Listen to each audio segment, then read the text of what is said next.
KP Nooruddeen Sahib charitable trust സംഘടിപ്പിക്കുന്ന B Abdul Sahib ever rolling സ്വർണ്ണക്കപ്പിന് വേണ്ടിയുള്ള ഒന്നാമത് ഉമ്മൻചാണ്ടി സ്മാരക volleyball tournament Padiyottuchal Nehru flood lit സ്റ്റേഡിയത്തിൽ തുടക്കമായി. ഈസ്റ്റ് എളരി ഗ്രാമപഞ്ചായത്ത് president advocate Joseph Mutholi tournament ഉദ്ഘാടനം ചെയ്തു. 130 വർഷങ്ങൾക്ക് മുൻപ് അമേരിക്കയിൽ രൂപം കൊണ്ട ഒരു കായിക വിനോദമാണ് വോളിബോൾ. ഒരു നൂറ്റാണ്ട് മുൻപ് മാത്രമാണ് ഈ കായിക ഐറ്റം കേരളത്തിന്റെ മണ്ണിൽ കാലുകുത്തുന്നത്.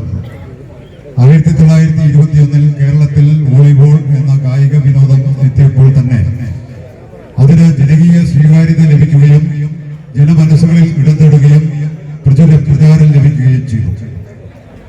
കുറഞ്ഞ കളിസ്ഥലത്ത് കൂടുതൽ ആളുകൾക്ക് വിനോദത്തിൽ ഏർപ്പെടാം എന്നതായിരുന്നു ഈ കായിക വിനോദത്തിന് ലഭിച്ച സ്വീകാര്യത.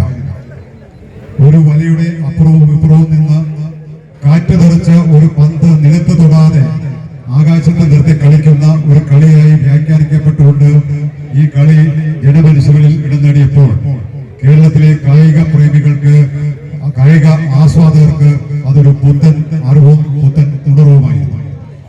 എം ഉമ്മർ അധ്യക്ഷനായി. പെരിങ്ങാവൈക്കര പഞ്ചായത്ത് പ്രസിഡന്റ് VM ഉണ്ണികൃഷ്ണൻ മുഖ്യാതിഥിയായി.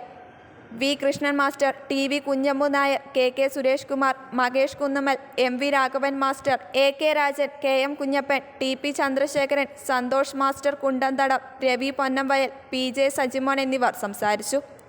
ഉദ്ഘാടന മത്സരത്തിൽ നവപ്രഭ ചട്ടിയോൾ സംഘ കുന്നരുവിനെ 2-നെതിരെ 3 സെറ്റുകൾക്ക് പരാജയപ്പെടുത്തി.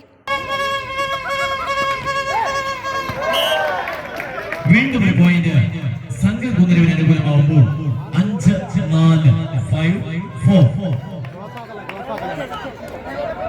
ജലീൽ